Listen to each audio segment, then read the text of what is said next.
Hi, and welcome to the Playing with Full Spectrum Photography video. We've got a mirrorless DSLR. We're going to be shooting lots of video indoors, outdoors with different filters, different lighting, and different light sources. So stay tuned, have fun. I've got an index here. Jump around to whatever suits you, and please like and subscribe. Hi, Phoenix Rising here. And today we're going to be playing with full spectrum photography. So if you're interested in full spectrum, infrared photography, ultraviolet photography, we're going to have some really cool stuff to give you an idea of what it's all about and what you can do with it. So that being said, you'll notice we've got a couple cameras, we've got some flashlights, we've got some filters all laid out. So let's go over what we're going to do and how we're going to do it. Okay. This video is going to have basically 4 sections. Section 1, the intro, which we're doing right now. Section 2 is going to be a primer on full spectrum photography, and we're going to talk about frequencies of light, where breakpoints are, what you can do to modify stuff. Just kind of ties everything together. Then we're going to go and we're going to do studio type of imaging. And we're going to put different materials on the table. We're going to use different filters, different illuminators, as well as different lighting, meaning we're going to use incandescent lighting, we're going to use LED lighting, fluorescent lighting, and even some candle lighting, because full spectrum, all this stuff really takes on a whole new meaning. So we're going to play with all those indoors, then we're going to go outside and shoot some outdoor scenery and things, full spectrum. Again, because the world will take on a whole different look, and we'll be using different filters while we're going through these processes, so it'll allow you to really get a real good feel for what this is all about. So that's what we're going to do. Now, how we're going to do it. What I have here is 2 Nikon 1 cameras, a Nikon 1J1 that's not been modified, just a regular photography camera. And for those that aren't aware, this is a 10 megapixel, 1-inch CMOS sensor mirrorless DSLR. Okay. And I also have a Nikon 1J5, which is the last version of the Nikon 1 produced. This is a 21 megapixel, 1-inch sensor, mirrorless Nikon DSLR. The difference is this 1J5 has been modified for full spectrum photography. And what that really entails is all your cameras have a built-in filter that basically blocks the sensor from being able to see into the ultraviolet range and into the IR range.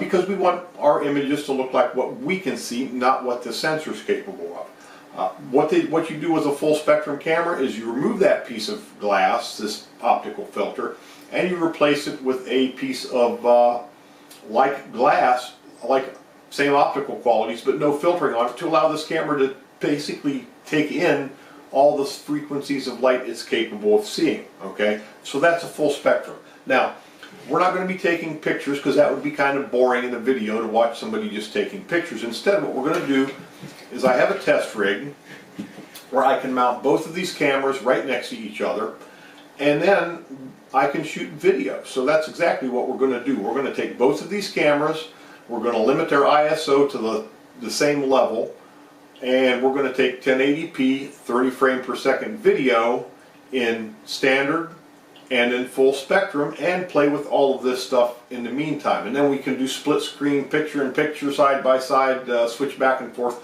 whatever, to actually really bring all this stuff home and together. Okay, apples to apples. So that's the plan. We'll talk real briefly about the filters and the lighting and illuminators. I've got incandescent lighting in this room, I've got fluorescent lighting, LED lighting, and I've got a couple candles, so we'll be doing all of those in a studio comparison.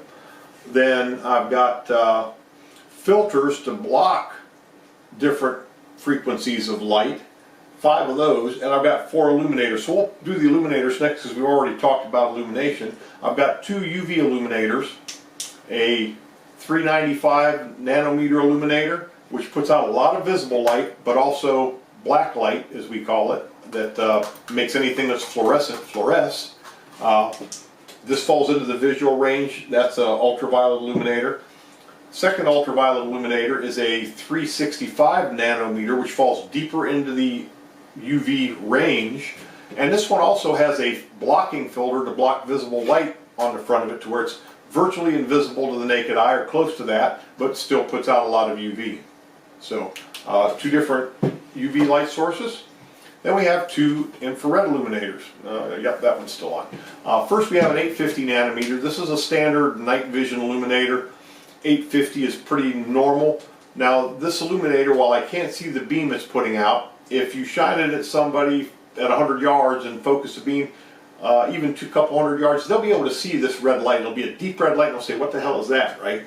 So it does put out a little bit of visible light, but primarily all of its light's in the infrared range, okay? So we'll be using that as an illuminator. Then we have another IR illuminator. This is a 950 nanometer illuminator. This is deeper into the infrared spectrum, and even close up, it's almost imperceptible that this thing's on. So you kind of got to squint and look and say, I think it's on. So this is virtually invisible, even somebody being beamed with it 100 yards away. It's totally invisible. Throws out a good beam for night vision, but not visible to the naked eye. So we're going to be playing with all four of these illuminators too, and that's going to allow us to do straight infrared and ultraviolet. Now I don't have any filters that allow just ultraviolet photography. I've got some stuff on the way that I might be able to make work, but that's kind of a hard nut to crack there. But well, what I do have is I have 5 filters. Otherwise, I have one that blocks ultraviolet, which basically converts this to a visible light and IR camera. I've got 3 filters that are infrared pass. One of them, this one is a 650 nanometer. This allows very deep reds into the camera and infrared. I have a 720 and a 950 nanometer. The 720 basically blocks all visible and UV and starts emitting light right about where the human vision capability ends as far as going into the reds. So it's a true IR. Then we have an IR 950 that blocks even part of the invisible IR deeper into the range and carries on from there. So we've got 3 IR pass filters, 1 UV, and lastly a band pass that's going to allow us to block ultraviolet and infrared, much like the original filter that was in the camera. But it's not going to be exactly right because Nikon built a filter to be explicitly for this camera, this sensor, and work perfectly with it. This is going to block both UV and IR, but it's not going to be exactly the same, and we'll see how well it does compare. Does it really make this thing usable back like a regular camera, or is it going to really throw everything wacky? We'll see with that too. So there you have it. There's all our gear, and stay tuned, jump ahead. I'll show you times if you want to go to the different comparisons, or keep watching and we'll go over a brief primer on light spectrums, ultraviolet and infrared. I think I got it.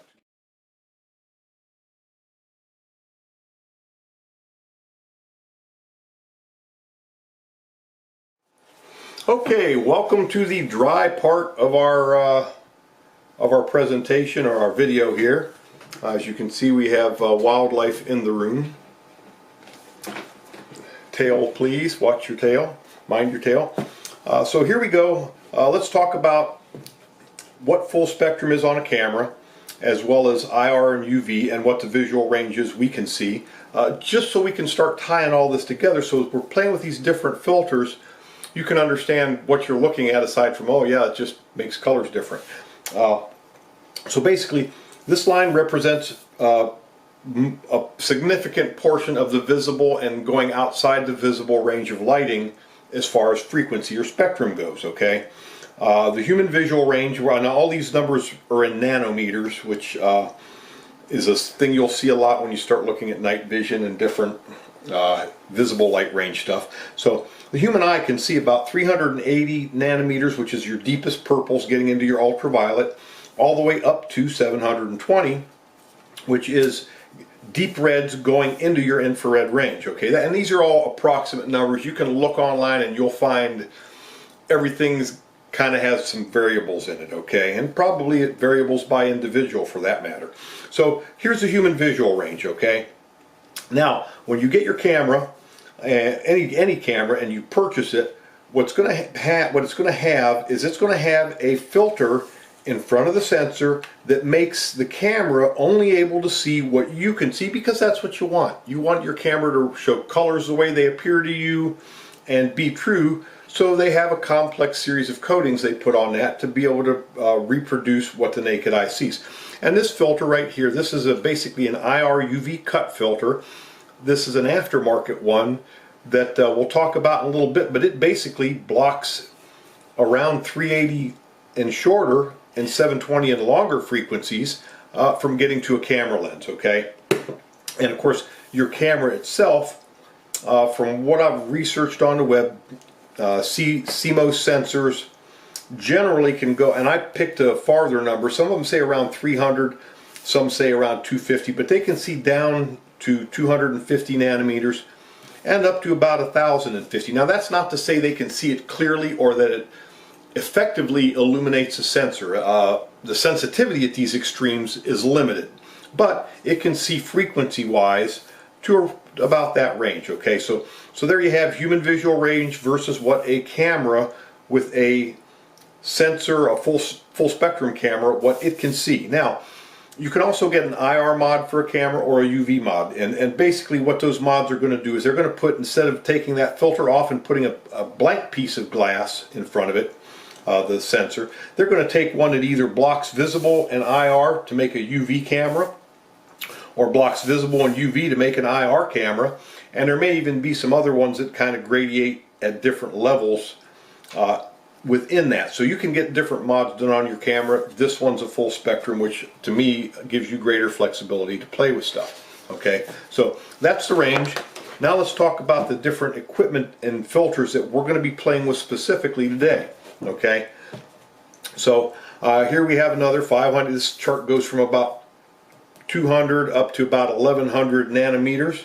Again, there's our human visual ranges right here, and the camera can pretty much see side to side this whole, everything that's on this sheet. So let's talk about our illuminators first, and we'll go with our ultraviolet. So here's our 365 illuminator, and again, very little visible light that comes out of this, but it illuminates things that will fluoresce with ultraviolet light. Now this has a 365 nanometer LED in it, but it also, as you can see, it's got this opaque filter in front of it. So what it does is it's basically all the light it's putting out, or virtually all of it, is falling outside of what we can see with the naked eye, and it has this blocking filter to make sure that it's not putting out much light that trickles off into our visual range. So that's our 365 illuminator. Now we've got our 395 illuminator, and again, that one definitely puts out, you can see, looks white on our regular camera, but you can see it'll illuminate everything blue, makes fluorescent things fluoresce. And this light, its peak actually falls within our visual range with ultraviolet coming off outside of what we can see to cause fluorescent things to glow. Next we have our 850 illuminator, and as you can see, I'm not sure if this is showing up much. Most cameras actually block IR better than they block UV. But this illuminator, the peak of it falls outside our visual spectrum, but you can see with the naked eye a little bit of light coming out of this because it tapers off into our visual range. So it does put out a little bit of visible light, but you can't see the beam, but you could see the actual LED itself glowing. Then we can go farther into the infrared with a 940 IR illuminator, and I don't know if that's able to show up at all or not. But it basically does the same thing, carries farther into the IR spectrum, and although this, I'm not showing it tapering off, you can at close range actually see a little bit of light coming off of this chip. So it does put very little light into the visual range, but you kind of get the idea on how this stuff is arranged. Okay, now so that's our 4 different illuminators, where they're going to come in at on what the camera can see. Now let's talk about our filters. We talked about the UV IR cut, and I kind of boofed up my little drawing here. This actually blocks anything from about 380 or so down as well. It doesn't just carry on that way. Then next we get into our UV only cut, which is a standard UV filter you would buy, and basically it allows everything in but blocks getting down beyond what we can see in the UV range. And this very effectively blocks this 365 illuminator, but you still get a lot of light, which I would expect from your 395 illuminator.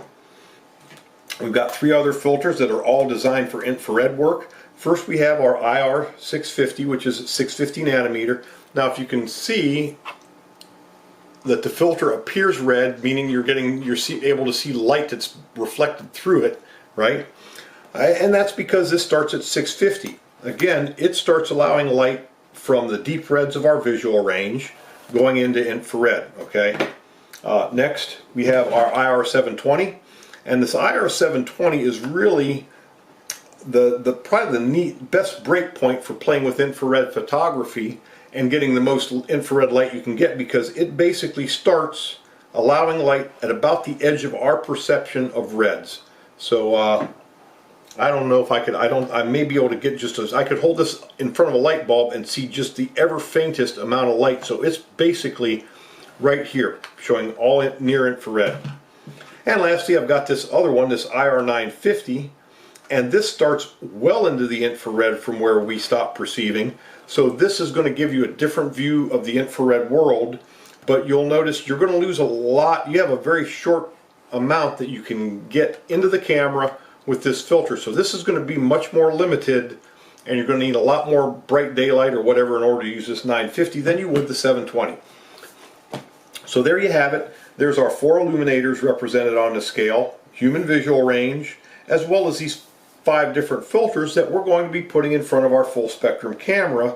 So you can kind of, if you want, you can refer back to this to be able to see. And I may take some pictures and put some slides of this in there just to make it just for reference. So anyway, there you have it. There's our primer on full spectrum, infrared, ultraviolet, all the filters we're going to use, all the illuminators, and now we're ready to set everything up and start actually playing with this full spectrum camera.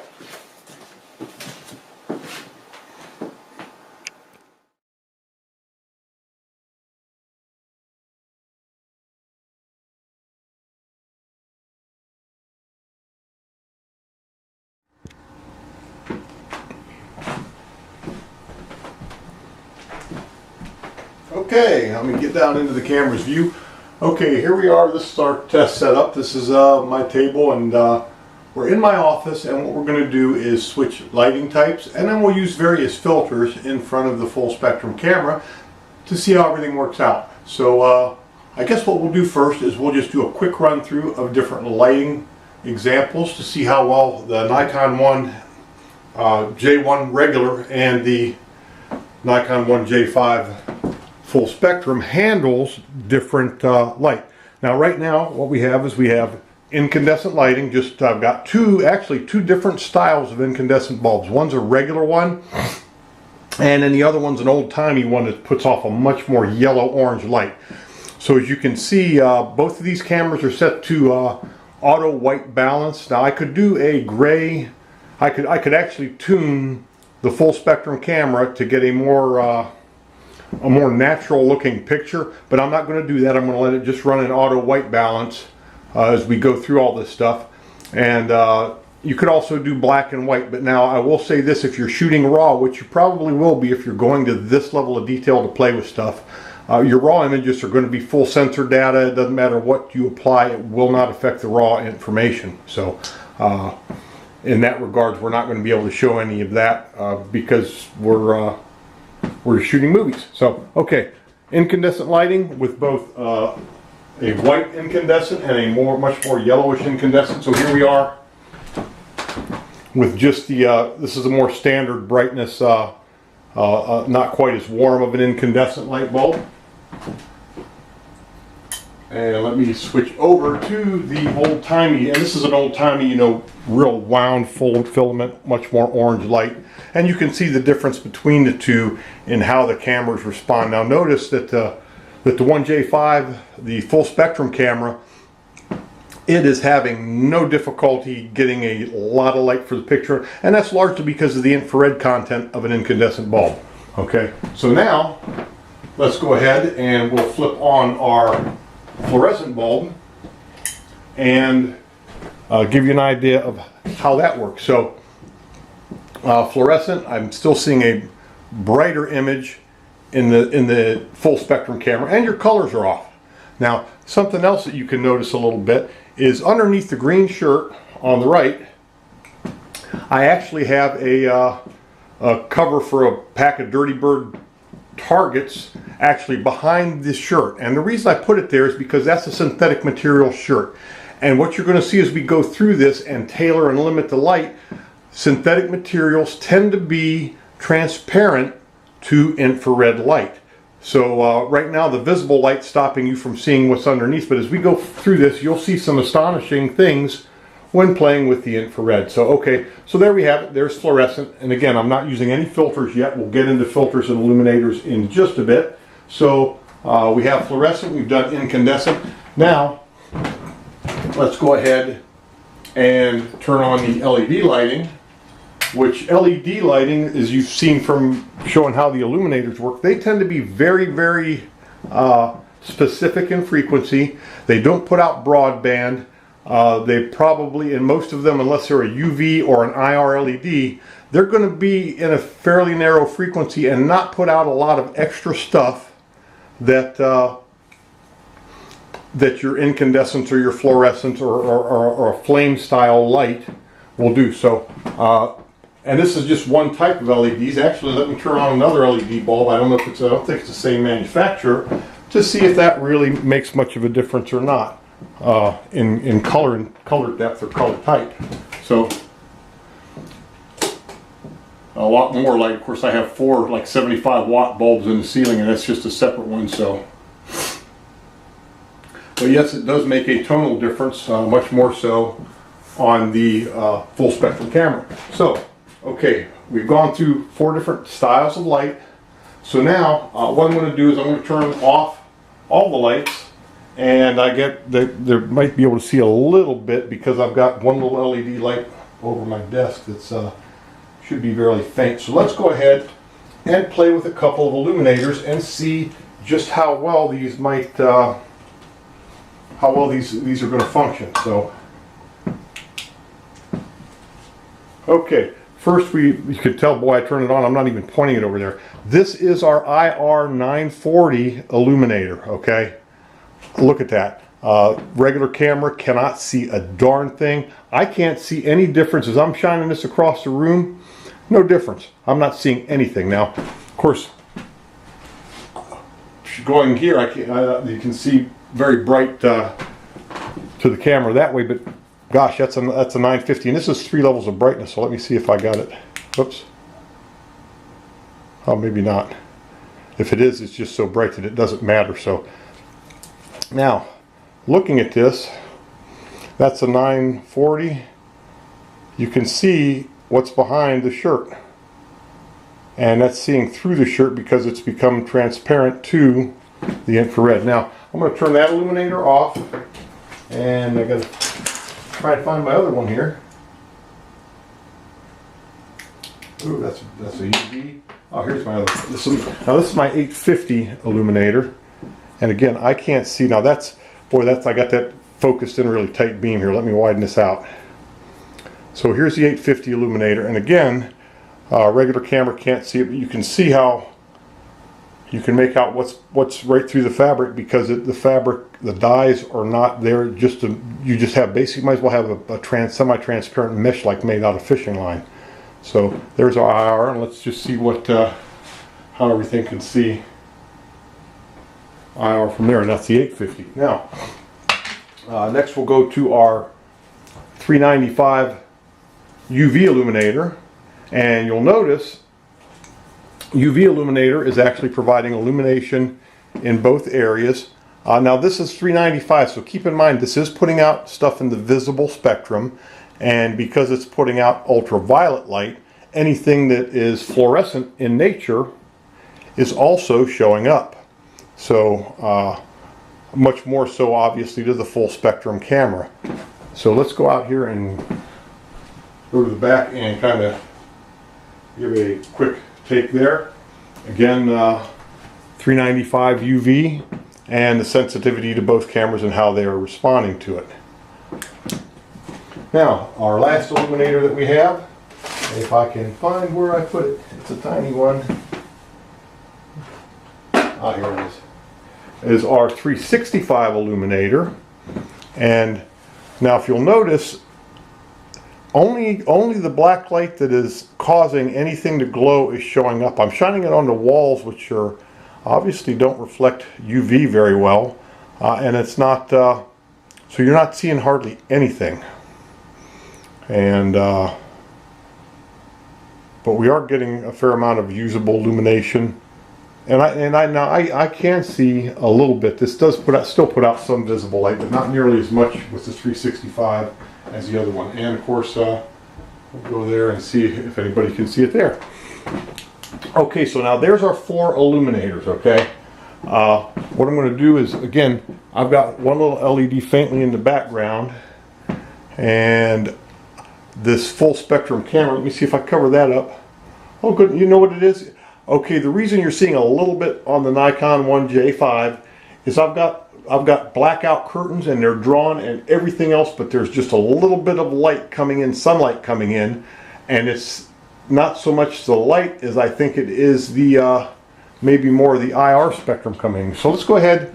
Now what we'll do is we're going to turn on our overhead LED lights, and we're going to see what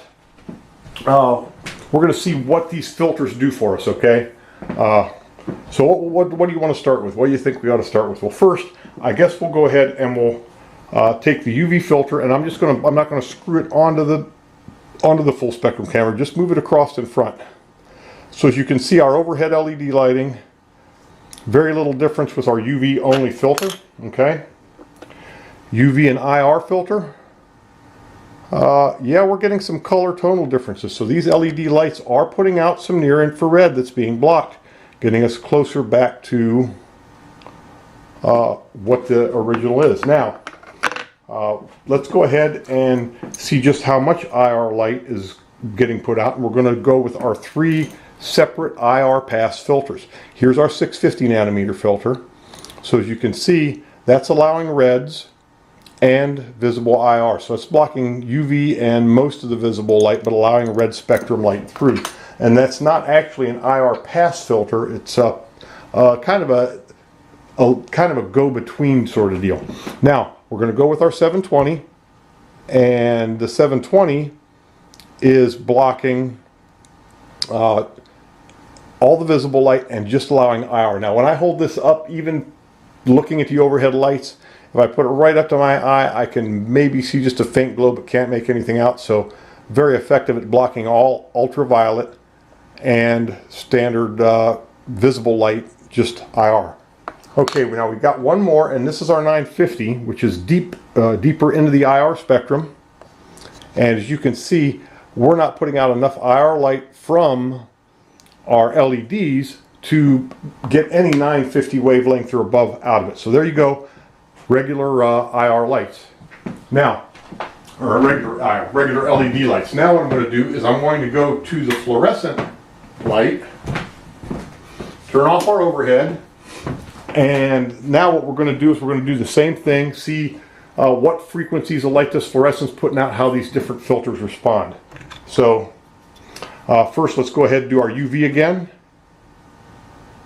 and very little difference, so that fluorescent light's not putting out hardly any ultraviolet, right?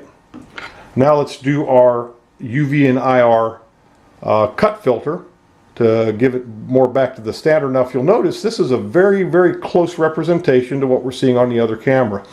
So this UV IR cut that we have, and I forget what brand this is, if I can see it here, made in Germany. I think it's B&W, yep, B&W, which is a pretty good brand of filter in my opinion. So yeah, that pretty much gives us to where it's fairly usable, and you could color correct post-processing on that. Okay, let's see how much IR or near IR the fluorescent puts out. Okay, fluorescent, again, this is our 650 filter to where you're seeing reds and IR. Let's go with our 720 filter. And now the 720, you can see not much actually. The LED lights were putting out more infrared, invisible infrared, than the fluorescent is, which is kind of surprising to me. And I don't expect to see, with that result, I don't expect to see anything through our 950, and again, nothing through the 950, okay? So, now we've done our non-heat producing lights. So let's go ahead and we'll do our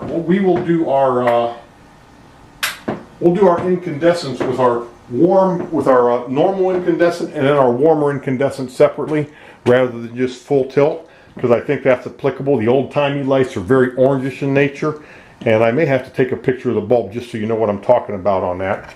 So, okay, old-timey light on. First, we're going to do our UV cut, and again, not a slight total difference, but not much difference on the UV there.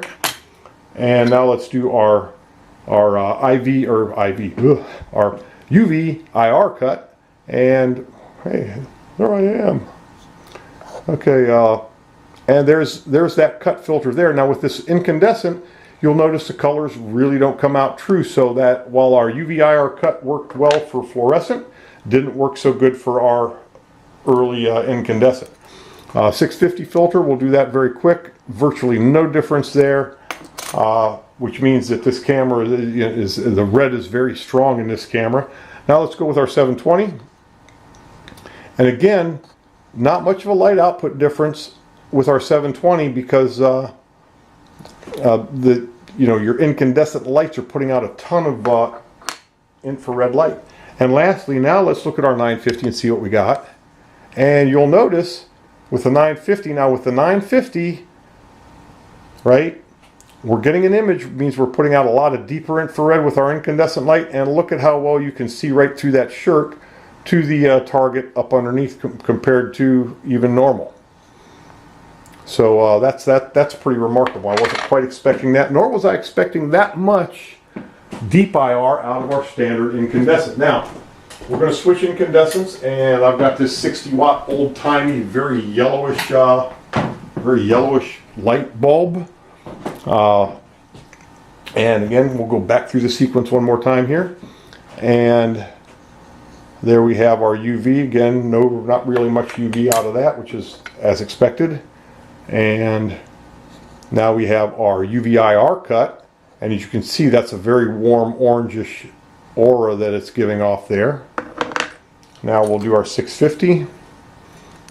And 650, again, not much difference there.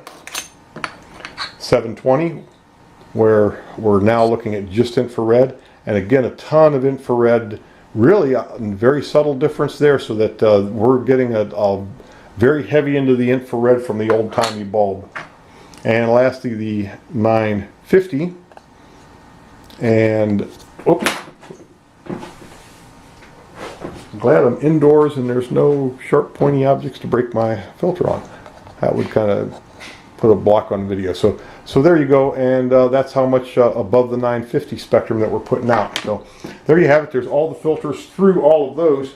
Now what I'm going to do is I guess we will do the filters with the illuminators. So what I'm going to do is set illuminators all up, and we'll start with our UVs. We're just going to set them up on our camera mount here, so I can rapidly go through our filters. Now this is our 395 nanometer UV flashlight. So here's our UV cut filter. Now you can see, not getting a huge difference, so it's like, wait a minute. At first, when I did this earlier, before I got to 365 illuminator, I thought, well, this thing's not doing anything, okay? But we'll see when we get to the other illuminator that it does. So here's our other IR UV cut. Again, not much difference there, wasn't expecting it. Now I go with the whatchamacallit, this is a 650, so I'm getting reds and IR, and then we're going to go with our 720. And again, I'm only getting a little bit of visible lights through there, so it's not much, and that's off of the stuff that's glowing, fluorescing under the ultraviolet.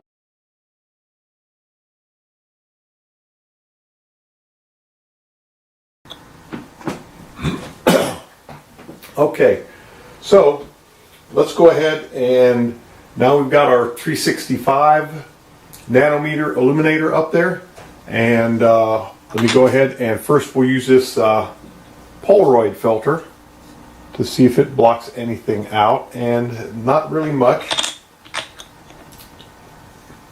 And now let's go ahead and use the Hoya filter, and I'm not seeing very much there. Now that's kind of interesting, because the Hoya actually, when putting it in front of the flashlight, does make a much bigger difference. So, and of course here's our UV IR cut filter, and as you can see, that's cutting, we have a lot of IR light emanating in here, or maybe not much, but some from probably from the window, and even though I got blackout curtains and all that. So okay, now we got our 650 nanometer filter.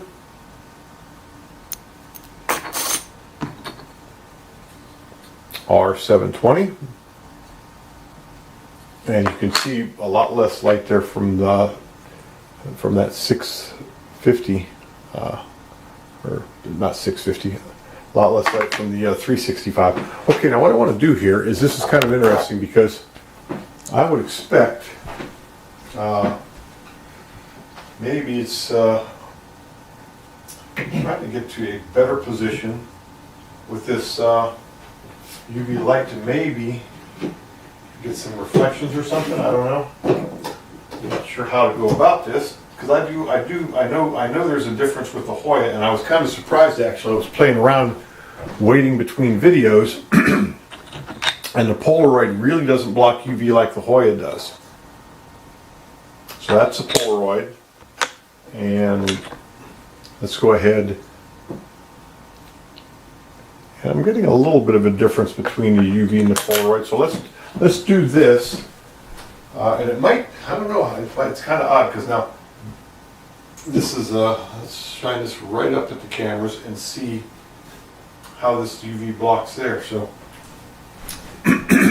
okay, let's go back to Polaroid. Now goodness, now see, now I'm standing back here behind this, and that UV is a very faint purple light, but it's making your eyeballs light up. You know how black lights kind of weird you out. Now there's the Polaroid.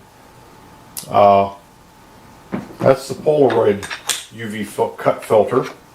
And now let's go ahead and, okay, see, and that's the Hoya UV cut filter. So yeah, that blocks, really does block UV direct. So what I think what we're seeing here is, because this UV light, and everything shines differently under UV, but because this 365 UV light is not being reflected from anything in here, there's not much ultraviolet reflection, and maybe this ought to be interesting. Okay, I don't know how blotchy my face looks, or weird being illuminated by UV, but there we go. I've seen UV pictures out in the sunlight from UV only cameras, and it's very, very different. So long story short,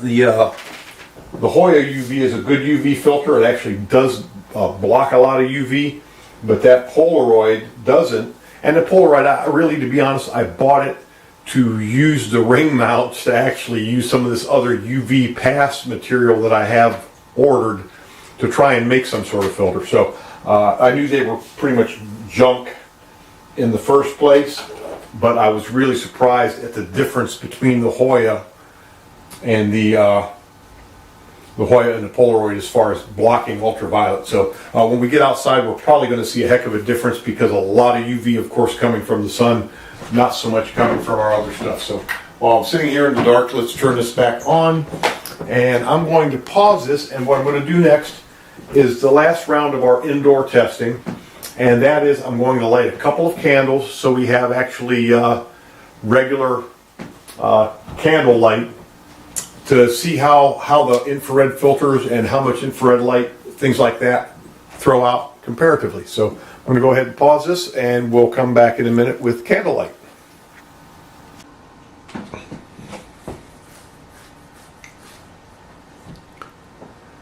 Okay, we're back, and as you can see, I've got a couple of candles burning, in addition to having some incandescent lighting going here, which is a lot of the red. So let's go ahead, turn out our light, and just work with candlelight.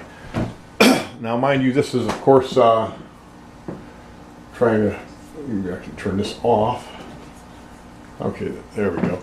So now, All we have is candlelight going. Now you'll notice our full spectrum camera is has no problem seeing with that. It's actually seeing better than I can with the naked eye. Whereas our Nikon one that hasn't been modified has a good, what you would expect for candlelight. Kind of about what we're seeing, only maybe a little darker around the edges. So there you go, candlelight without any filters. So let's bounce through these filters again and see what we can see. Okay, we're going to do the Polaroid Ultraviolet. And really not much to say there, not much to write home about. Now let's do the Hoya Ultraviolet. And really not much to say there. And I wouldn't expect much any UV to really be coming off of these cameras. Okay, now here's our UV IR cut filter. Again, trying to go back to normal, how normally the camera would look. And if you'll notice, the colors aren't right. So there's really, you're never going to get back with a full spectrum camera. You're never going to get back to true colors by using any filtration, because once you remove the stock filter off of the sensor, you can get maybe something approximating it, but not too much. So okay, now if you'll notice, this is our 650 and up filter, and really we're really not losing much light. So that's telling us that most of this candlelight, even though it's light in color, a significant amount of the light it's putting out is above 650. Now let's go ahead and go to our 720 filter, and again, wow, lots of infrared being produced. Really not very little difference. And lastly, we have our 950 filter. So let's go ahead and go in front, and by the time we get to 950, it appears that much of the light that's being produced is actually less than that 950 bandwidth. So really 950 gets us almost back to the same amount of color saturation that we had with our regular camera. So there you have it. There's our full spectrum review indoors, looking at different stuff. So let's go ahead, turn on our lights, and what we'll be doing next is we'll be going out and doing a review outside in real sunlight, bright sunny day, and seeing how we get and what these filters do for us. Of course, we won't play with the illuminators. We don't need them, but we'll play with the filters and go out to a nice natural surrounding and check these cameras and how they perform there. So coming up, outdoors, yay.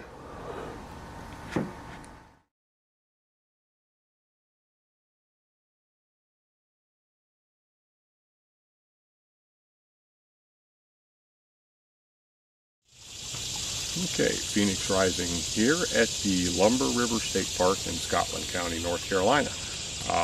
What we're going to do is we're outside, obviously. We're at the picnic area, which is also adjacent to the Lumber River, so we'll do some shots of the picnic area with the sun at our backs, then some more shaded video looking at the Lumber River. And of course, it's bright, it's sunny out, beautiful day, and a very good opportunity to play with this full spectrum camera when we have an abundance of natural ultraviolet and infrared light. So of course, we're going to do the same thing with all of our different filters. See how they perform, what effects they do, and I might even towards the end go ahead and set the camera to like black and white, or even do set it up for a custom white balance, just to show those effects, because that's the other half of this, and we really haven't touched on any of those creative aspects. So without further ado, let's take a look and see what we see. Okay. As you can see, we're looking at the picnic area here at the Lumber River State Park. So what we're going to do is, right now, we've got both cameras in operation and unfiltered, no custom white balance, no custom anything, everything just in automatic. So we're going to go ahead and start running through our filters on our full spectrum camera. Okay, first I'm going to use this Polaroid UV filter. See what that does for us. And really, Polaroid UV doesn't seem to be doing much, okay? And really, I noticed that you noticed it didn't block a lot of the UV when we were using a UV illuminator. So let's see how our Hoya UV works. And really, you know what? It appears that the UV isn't really adding so much of a huge amount to this camera, because there's the Hoya UV filter and not much of a difference there. Now let's go ahead and take our IR UV cut filter, which should make this look pretty much normal. And voila, it does. The colors are a little bit off. I see the colors are a lot warmer than they actually should be, but that puts you pretty much ballpark back to a regular camera. So there you have that. And now let's take a look at our other three filters, our IR filters. So let's first go with our 650 IR filter. Now, as you can see, that's blue tones are going away, more reds and IR. But again, that's still allowing an awful lot of visible light into the scene. So that's that. Now let's go to IR 720. So this is going to block anything except for IR, all the visible light out of the spectrum. And as you can see, definitely a difference there. Higher contrast and some color shifting. And now lastly, let's go with our IR 950. Oh wow, that's a huge change there. But as you can see, there's still plenty of IR available, where this really cut out everything with our indoor shots on the outside. A ton of longer wavelength IR. Cool. Okay, so let's go ahead. We'll turn the camera. We'll pause and turn the cameras around. Take a look at the river and some shaded areas a little bit, and see how that goes. Okay, same place, only now we're looking at the Lumber River. A lot more shading going on there. I don't expect to see a huge amount of difference, but let's go ahead and see anyway, right? Okay, here's our Polaroid UV filter.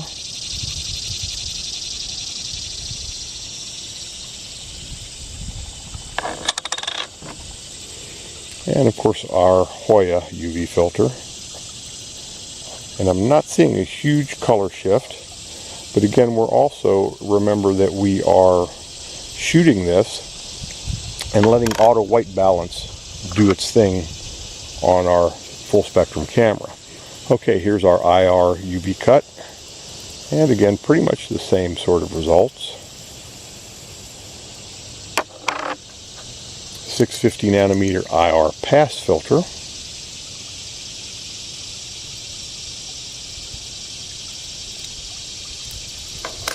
And now we'll go to our IR 720, which again, that should be cutting out all ultraviolet and visible light from the picture, to where all we're seeing is the infrared light that we normally can't see.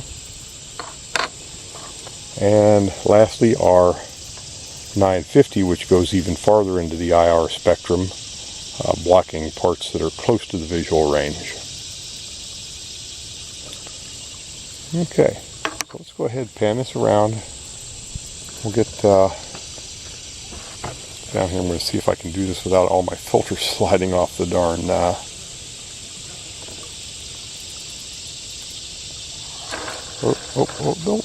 don't do it. Okay, so here we are. I want to zoom in a little bit, try and get a similar, maybe a similar view.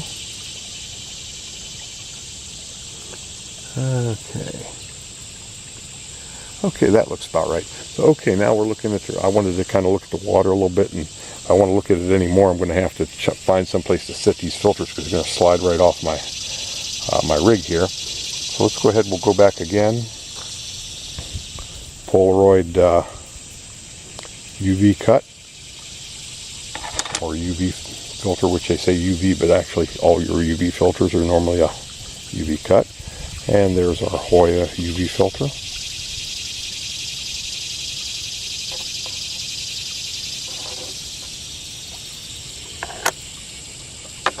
And our IR UV cut.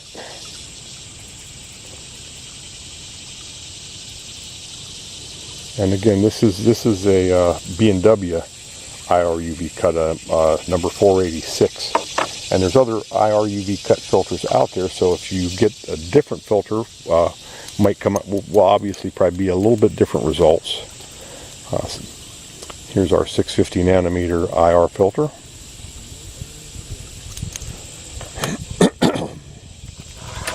Oh, hello. There's our 720 nanometer IR filter. Whoops, almost dropped it. Okay, and again, going back to the 720.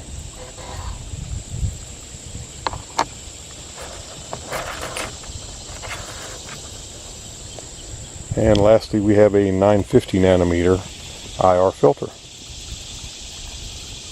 So pretty dramatic differences there. So I think what we're going to do next is we're going to go and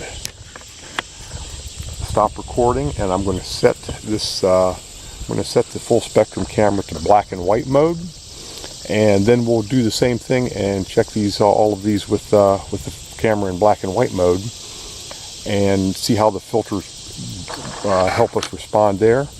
And once we're done with that, we're going to go ahead and I think I'm going to take a do a custom white balance for the full spectrum camera. And what that should do is give us some very interesting conceptual colors. And then we'll run through all the filters again with a custom white balance to try and have the camera corrected for seeing this full spectrum. So let me pause and we'll go ahead and do those. Okay, we're back. And as you can see, I've got both cameras set to monochrome mode. I was going to do color on the regular camera and monochrome on the other, but I thought, well, let's actually see what the difference, how black and white looks differently between these two, and with the filters on the full spectrum camera. Now, keep in mind, if you're taking pictures, any of this monochrome or custom white balance, the custom white balance, you could. That setting may be saved with the raw file, but all your other like vivid or monochrome, none of that stuff matters when you take pictures in raw. So all your stuff you're going to have to do in post-processing if you are shooting raw, which if you're going to do this kind of photography, you're probably doing that anyway. So okay, so now we're in monochrome mode on both cameras, and here's our Polaroid IR or UV cut. And now here is our Hoya UV cut. And again, I am not seeing really anything there. I'm kind of surprised. I actually figured you would see a lot greater difference. Okay, now here's our IR UV cut. So basically that's giving us regular spectrum.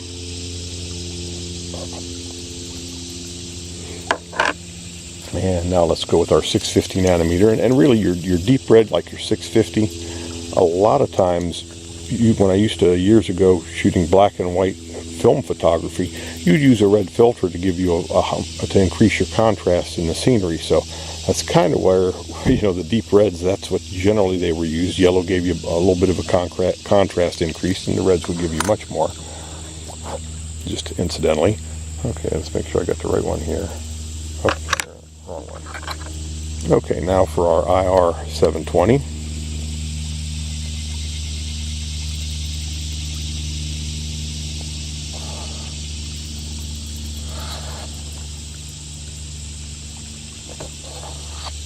And lastly, our IR 950.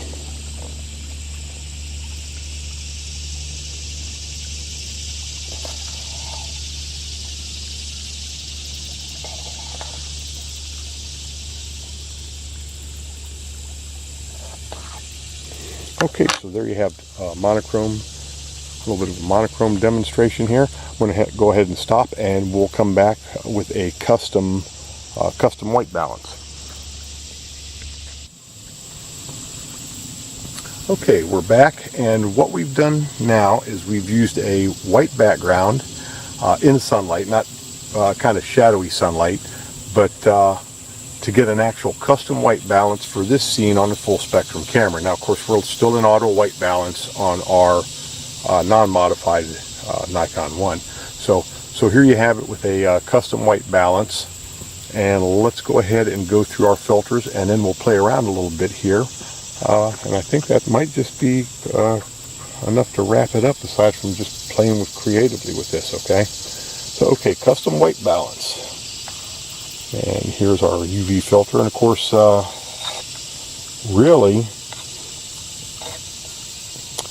if you're using filters, you would probably want to do your custom white balance through the filter itself, okay? But in this case, we're not going to do that. We're just going to play around with it as it is, but I just did want to show you the different lighting aspects of using a custom white balance. And you can, if you're shooting raw and just taking pictures, you can do an awful lot with your white balance and all that stuff post-processing. And there's our UV IR cut. Holy smokes, wow, that's green. That's a very vivid coloring. And this is our UV IR cut. Of course, we just did the Polaroid and the Hoya UV only. Okay, now let's go with our 650 nanometer IR filter, which is allowing, again, that's allowing some visible reds and the IR spectrum. Now let's go full IR with our 720 filter. Okay.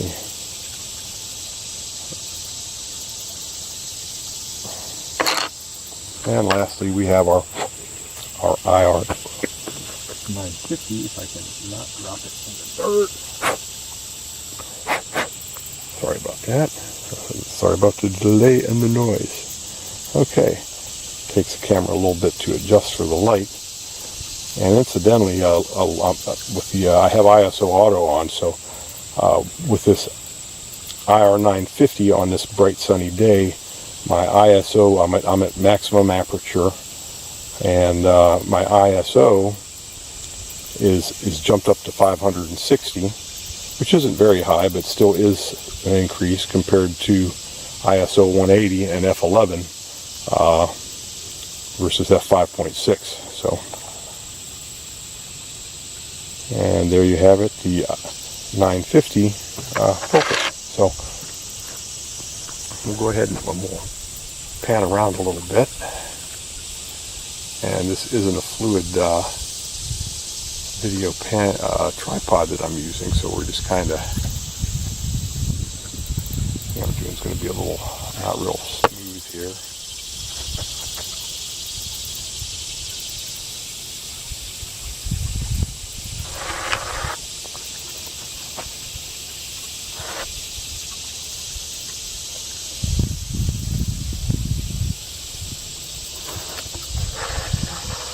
Okay, now I've got my hand, so I can't lose any of these filters. Okay, we're back with our full spectrum camera with the IR UV cut filter, and this is a B&W F Pro number 486 filter, IR UV cut. And what we've done is now we've taken a custom white balance with the IR UV cut filter in place in front of the camera to get us as close as we can, or at least what the camera thinks is close to a true white balance. Now, keep in mind, video you can still post-process to a degree, but if you're taking pictures with this filter in place, you should be able to get pretty close corrections in post-processing, especially in RAW, if you're shooting RAW, because you are changing and getting closer back into just the right spectrum of light coming into the sensor. So, but you will have to do post-processing. And if you are shooting without it, there's no way to differentiate and get fully back to what a true rendition would be if you're not using an IR UV cut. So for that purpose, IR UV cuts are good, but they're not going to replicate the original filter that's on there, because it's a very specific piece of glass for a specific sensor, camera model, processing engine, the whole 9 yards. And any filter manufacturer is just doing their generic brand, and depending on the brand you get, it could be very different results too, based on their take on where they want to cut off at on your IR and UV, and how well their coatings are, that how effective they are at blocking unwanted light. So there you have it, IR UV custom white balance on a full spectrum camera.